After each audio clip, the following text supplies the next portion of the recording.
Mesdames, Messieurs, bonjour, j'espère que vous allez bien et je vous retrouve ici en direct de la Porte de Versailles à Paris dans le cadre du Salon international de l'agriculture. Qui en veut aux agriculteurs? On parle beaucoup d'agribashing. Est-ce que cela existe? Sous quelle forme? Est-ce que c'est pas des fois un petit peu facile de dire qu'on est agribashé? On va alors en voir avec Frédéric Descrozaille. Bonjour. Bonjour. Vous êtes député du Val-de-Marne.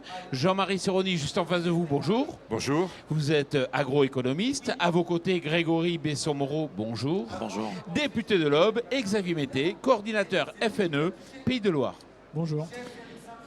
J'ai envie de vous poser la question à vous, Jean-Marie Serroni. Qui en veut aux agriculteurs? Alors je crois qu'en fait, personne n'en veut véritablement aux agriculteurs, en tout cas pas les Français. Tous les sondages le montrent. Les gens, ils ont des critiques sur l'agriculture, mais les agriculteurs et les agricultrices, j'ai plus les chiffres du dernier sondage, mais c'est soviétique comme taux de succès. Donc pour moi, la question que je me pose, c'est à qui ça profite? Qui est à l'origine de ça? Et surtout, pourquoi ça marche? Et pourquoi ça marche sur les Français? Alors, à qui ça profite? Ça veut dire c'est quoi? Une histoire de gros sous? Alors, pour moi, à qui ça profite? Ça profite, je pense, à des intérêts économiques. Et ça profite sans doute aussi à des intérêts politiques ou au sens très large du terme. Très très large du terme. Frédéric Descrozaille. On peut imaginer, je pense en particulier à tout ce qui est anti-élevage, anti-viande. Il y a effectivement eu des études qui ont révélé que des fonds américains qui investissent massivement dans la viande cellulaire financent des ONG, des associations qui sont proches du mouvement vegan. Donc on peut considérer qu'il y a des calculs économiques. Mais il y a quand même une réalité qui n'est pas rationnelle et explicable de ce point de vue-là. Il y a quand même un sentiment en France facilement anti-gros. Anti-industrie en réalité, anti-grosses machines, grosses industries, au motif que ça ne respecte pas les gens, que ça ne respecte pas l'environnement, que c'est la logique du profit irresponsable en réalité. Ça attaque Monsanto, mais ça, pas Monsieur Pierre ou Paul ou Jacques, agriculteurs. Non, alors c'est pas anti-agriculteur, mais il y a l'image de la grosse machinerie agricole et des gros, alors on parle souvent des gros céréaliers, on parle rarement de gros éleveurs, mais il y a cette espèce d'image très fantasmée en réalité, hein. Et on entend beaucoup de journalistes qui disent mais là on a un agriculteur, alors parfois c'est même le mot paysan qui sort, mais c'est bien, il a une petite ferme. Alors petite, parce que petit c'est bien. Parce que s'il est petit, c'est qu'il n'est pas soumis, alors que sur le plan sanitaire, exigence environnementale, ça coûte cher. Et ce n'est pas forcément parce qu'on a une petite exploitation que justement on est plus fiable et plus rassurant sur tout ce que vont exiger les consommateurs en termes de qualité et de sécurité. Donc il y a quand même des fantasmes en fait autour de la question agricole et des agriculteurs. Grégory Besson-Moreau. Je vais rebondir sur les propos de mon collègue de Crozaille aussi. Mais moi je pense que ceux qui en veulent à nos agriculteurs aujourd'hui, c'est la fausse bonne idée relayée par des médias, relayée par les réseaux sociaux. Vous avez des professeurs, des gens qui écrivent des livres comme vous, qui sont malheureusement détruits dans un tweet de 140 caractères. Moi je m'étonne de voir certaines personnes qui vous expliquent qu'il faut être contre le glyphosate ou les produits phyto dans leur intégralité le plus vite possible, alors qu'on utilise des produits sur nos rosiers, alors qu'on met de l'antipoux sur nos enfants, alors qu'on met un colis antipuce sur nos animaux de compagnie. C'est un petit peu comme les gens qui sont contre le Linky, alors qu'ils font de la cuisine au micro-ondes à 1 mètre du micro-ondes. On ne peut pas être tout le temps contre. Et ceux qui en veulent à l'agriculture, c'est peut-être aussi pas la machine étatique, mais c'est peut-être un manque de communication de la part de certaines agences. Moi, je crois en la science. Et aujourd'hui, l'ANSES est très clair sur les difficultés du monde agricole si on arrête certains produits, certaines méthodes culturales. Et je pense qu'on doit refaire confiance en la science. Donc aujourd'hui, l'ennemi, au final, de l'agriculteur, c'est la désinformation, tout simplement. L'agence ou le ministre de l'Agriculture? C'est un ensemble. On doit tous recommuniquer positivement, avoir le courage politique et d'expliquer que les méthodes d'aujourd'hui sont de bonnes méthodes. Les méthodes d'avant-guerre étaient des méthodes qui étaient risquées. On avait des risques dans les produits alimentaires, même en mangeant des légumes, on avait des risques. Donc aujourd'hui, on se doit de protéger la plante. Et en protégeant la plante, on va se protéger nous-mêmes. Mais il faut avoir le courage politique de le faire. Donc je pense que le vrai ennemi, c'est la désinformation. Xavier Mété, vous serez un peu le bras armé Non, non, nous, France Nature Environnement, on n'est pas du tout effectivement financé par des lobbies américains et autres. Nous, ce qu'on souhaite effectivement, c'est soutenir l'agriculture, l'agriculteur local. Nous, on est dans l'agri-loving. Le syndicat majoritaire a fait de l'agribashing quelque chose de très clivant, où les médias ont enchaîné les choses pour déstabiliser effectivement et focaliser l'attention médiatique sur ce soi-disant agribashing. Nous, on est dans l'agri-loving, on est dans l'accompagnement des agriculteurs de territoire pour qu'ils produisent des produits locaux sur des circuits de proximité et respectueux de l'environnement. Et il faut avoir effectivement le courage politique aujourd'hui de dire « Ok, on a produit une agriculture intensive, productiviste au sorti de la Seconde Guerre mondiale qui s'appuyait sur du chimique. Aujourd'hui, on nourrit nos régions, on nourrit la France. Et l'agriculture française n'a pas besoin de nourrir le monde entier. Et donc aujourd'hui, on se doit de répondre à une demande sociétale qui est de donner une alimentation saine, respectueuse de l'environnement à l'ensemble des Français. Et pour ça, on peut se passer des produits chimiques, on peut se passer d'une certaine forme d'agriculture, trop productiviste, trop intensive, et on doit revenir justement à une agriculture qui se développe, le bio, le HVE, l'agriculture de proximité, l'agroforesterie, l'agroécologie.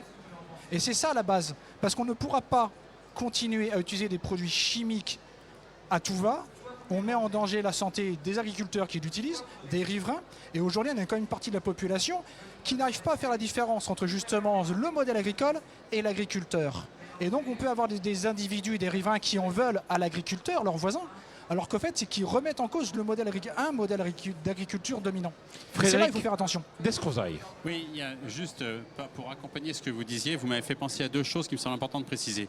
La première, c'est qu'avec les exigences qui se sont révélées ces dernières années des consommateurs locaux, qualitatifs, respectueux de l'environnement, etc., il faut politiquement aussi avoir le courage d'affirmer que l'alimentation a vocation à être un petit peu plus chère. Un petit peu. Quelques centimes par repas. Ça change tout. J'ai recruté dans la restauration. Je vous garantis que 10 centimes par repas, dans le coût denrée qu'il y a dans l'assiette, ça change tout.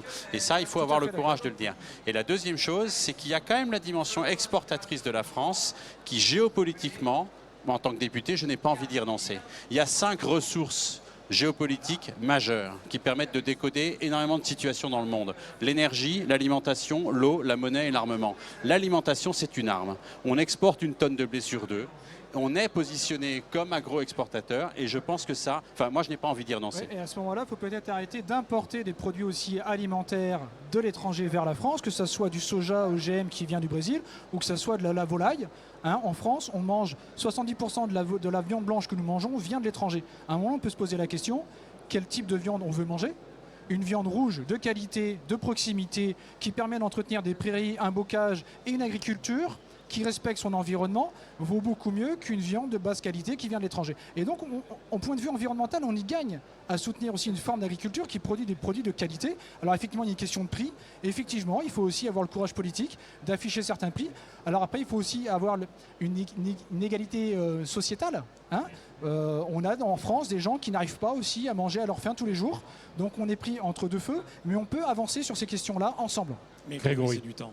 Il faut nous laisser du temps, il faut que les ONG, il faut que certaines associations comprennent que l'agriculture, c'est pas une start-up. L'agriculture, l'agriculteur, ce sont des gens qui ont besoin de temps pour évoluer, des gens qu'on doit accompagner. On le voit en ce moment avec le sujet de la PAC, et une PAC qui va peut-être diminuer, même si on se bat avec mon collègue pour pas qu'elle diminue. Mais à un moment donné, on doit laisser le temps, comprendre la transition. Et aujourd'hui, le monde agricole, quand on le voit, quand on va discuter avec eux, ils ont envie d'aller dans un modèle plus vertueux. Ça ne les amuse pas de mettre des produits chimiques. Ça leur coûte de l'argent. Ça ne les amuse pas d'épandre. Ça ne les amuse pas de démarrer le tracteur tous les matins pour passer dans les champs. Il faut les aider. Il faut les aider dans cette transition. Il faut les comprendre et ne surtout pas être violent dans la transition que doit être celle de l'agriculture d'aujourd'hui. Mais sur l'horizon, je crois effectivement que l'agribashing ou les critiques qu'il y a, elles ont plusieurs sources. Il y a d'abord, je pense que le message politique au sens large, mais pas tellement ce que vous évoquiez, mais le message politique est de dire vers quelle agriculture la France veut-elle aller. Il est totalement inaudible aujourd'hui parce qu'il est inexistant. Il est inexistant.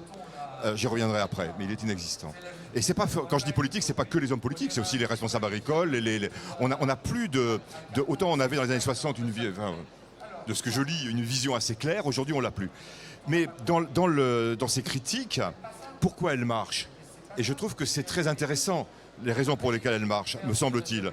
C'est que nos concitoyens, le consommateur, il est très sensible, très soucieux de sa santé. On va vivre de plus en plus longtemps et on a compris depuis une dizaine d'années que nos conditions de vie, notamment dans la deuxième partie de notre vie, elles sont très liées à notre alimentation et donc très liées à notre agriculture. C'est pour ça qu'on est aussi agressif, parce qu'on a peur et qu'on s'intéresse à notre santé. Après, il faut mettre du rationnel là-dedans. Et c'est pour ça qu'on s'intéresse à l'agriculture de plus en plus. Et la deuxième raison pour laquelle les Français s'intéressent de plus en plus à l'agriculture, je crois, c'est la question du climat et de l'environnement, dont on se rend compte que les agriculteurs ont façonné nos paysages, les façonnent toujours, des paysages ça évolue, et façonnent notre environnement. Donc c'est une force aussi ça pour l'agriculture. Alors après, vers quel horizon? On évoquait à la fois la chimie, c'est toujours les mêmes débats, la chimie et les exportations. Sur la chimie, moi je suis au départ un agronome de la plante. Sur la chimie, je crois qu'effectivement il faut qu'on aille vers un horizon beaucoup plus naturel, beaucoup plus systémique, ce qui est plus compliqué, donc il faut du temps. Mais ça ne veut pas dire, quand je dis un horizon, je n'ai pas dit une absence de chimie. Parce que toute chimie n'est pas dangereuse. Il faut faire attention à tout ce qui peut être dangereux pour celui qui l'applique, c'est-à-dire à très forte dose et sur la plante. Quand je vais chez mon dentiste, il me met des rayons quand il fait une radio et il se met à distance pour se protéger. Parce que les radiologues, les premiers radiologues il y a 70 ou 80 ans, mouraient tous irradiés. Alors que les patients, non, c'est une question de... l'image est abusive, hein, mais il y a cet aspect. Il y a des produits chimiques qui ne posent pas de problème quand on les utilise de manière exceptionnelle. Il faut les garder quand on a une année absolument catastrophique. Il ne faut pas les supprimer complètement. Il nous reste 3 minutes pour débattre. Il y a un autre point qui est important, sans tabou. Des fois, c'est le monde agricole lui-même qui s'auto-attaque selon les filières. Oui, alors ça c'est un point, vous avez tout à fait raison de souligner ça. J'insiste quand même sur le fait que la réhabilitation de la connaissance, du statut de la connaissance, de la science, de l'expertise sont essentielles. Parce qu'on est dans les domaines où on entend vraiment de tout et de n'importe quoi, où l'opinion a très vite fait d'avoir autant de valeur que justement la connaissance ou le registre de la preuve. Et il ne faut pas avancer avec l'émotion sur ces questions. Et mon collègue parlait de temps, on est sur une profession dont on ne se rend pas compte à quel point le tempo, le timing n'est pas le même que partout ailleurs. Donc, juste un mot, oui, c'est absolument certain que je tiens beaucoup de responsables agricoles, dans les syndicats en particulier, pour partiellement responsables, je voudrais le dire à un mot choisi, parce qu'il y en a qui vivent l'enfer, c'est clair, mais du fait que l'agriculture n'attire pas assez, que le renouvellement des générations est un problème. Il y a des agriculteurs qui vivent bien, il faut quand même le dire. C'est un métier où on peut capitaliser, c'est un métier où il y a énormément d'innovation, c'est un métier où il y a des entreprises magnifiques, je pense aux sociétés coopératives, et pas forcément les plus grosses. Donc voilà, il faut quand même dire que c'est un métier magnifique, qui rapproche de la nature, où on est son propre patron, où on choisit justement, on prend les décisions. Et si c'est fait avec suffisamment de formation, sans trop de risques sur l'endettement et l'investissement initial, on peut quand même très bien vivre, encore une fois, d'un métier qui est magnifique. Par la santé et par l'environnement, on est au cœur de la modernité. Et vous n'avez pas répondu à ma question. Est-ce qu'il est vrai que des filières tirent dans les pattes des autres? Un exemple? Moi, je crois qu'il faut faire très attention au combat pas tellement entre les filières, mais entre les systèmes. Les bagarres. Et je me suis retrouvé parfois au cœur dans tous ces débats. Mais les bagarres entre les conventionnels, terme que j'aime pas, mais il n'y en a pas vraiment d'autres, les bio, et maintenant la conservation des sols, derrière avec le glyphosate, hein, tout le monde s'envoie le glyphosate à la figure. Et donc ça alimente. Je prends les paris et je lance un appel aussi. On sent bien qu'il commence à y avoir des critiques anti-bio. Il ne faut surtout pas que les gens de conservation des sols ou conventionnels disent « on vous l'avait bien dit, nanana, c'est votre tour ». Non, il ne faut pas s'opposer. C'est totalement aberrant pour l'ensemble du monde agricole. Grégory Besson-Moreau. Je vous rejoins un petit peu, effectivement. On impose à nos filières d'avoir des plans de filière à X années. Et je pense que l'État doit aussi, à un moment donné, être cohérent et avoir peut-être une meilleure perspective de ce que doit être l'agriculture de demain, mais pas dans un an ou deux. Qu'est-ce que va être l'agriculture dans 20 ans, 30 ans, 50 ans? Est-ce que c'est le bio? Est-ce que c'est le conventionnel? Est-ce que c'est une polyculture? Moi, je crois en la polyculture. La polyculture, l'élevage, céréales et autres. Je crois en ça. La polyculture, tout à fait, oui. Même dans l'aube. Tout à fait. Et donc, je crois en ça. Donc, gagnons en perspective. Voilà ce que je peux dire. Et c'est vrai qu'on n'a pas de vision sur l'avenir en agriculture, clairement. Et c'est ce qui manque effectivement pour rassurer le monde économique et rassurer les riverains et la société pour permettre justement de soutenir un modèle agricole qui permettrait de répondre aux sujets et aux inquiétudes sociétales. On ne va pas tous mettre en bio, on ne va pas tous rester en conventionnel, on va avancer selon les marchés, mais il faut effectivement avoir une agriculture respectueuse de la santé, respectueuse de l'environnement, d'autant plus aujourd'hui où la science nous montre les problèmes de santé, les problèmes sur l'environnement. On a sans doute été trop loin à un moment donné. Il faut aujourd'hui mettre en place et soutenir politiquement avec une vision effectivement à long terme de ce que doit être l'agriculture de demain pour que le monde agricole se sente bien et comme il se sentira bien, ça permettra d'amener des jeunes aussi à devenir Et agriculteurs. pourquoi on n'a pas de vision? C'est au ministre de l'Agriculture de porter cela.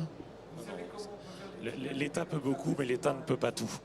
C'est aux agriculteurs eux-mêmes, ce sont aux associations de consommateurs de se réunir, de s'associer entre eux, de se mettre autour de la table et de dire qu'est-ce que l'on veut, qu'est-ce que veut le consommateur. Plions-nous aux exigences du consommateur. Le client est roi, il doit rester roi, mais on doit lui expliquer que de temps en temps, on ne peut pas tout faire tout de suite.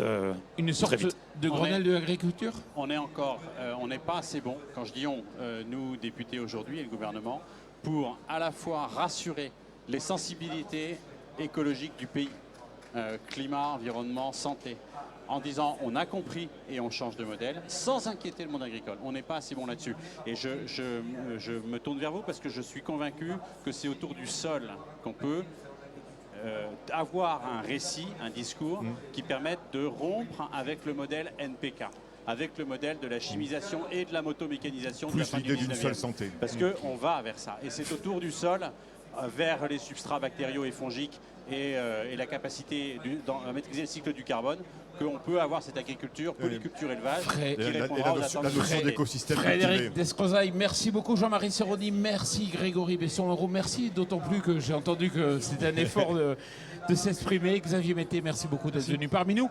Et surtout, merci à vous.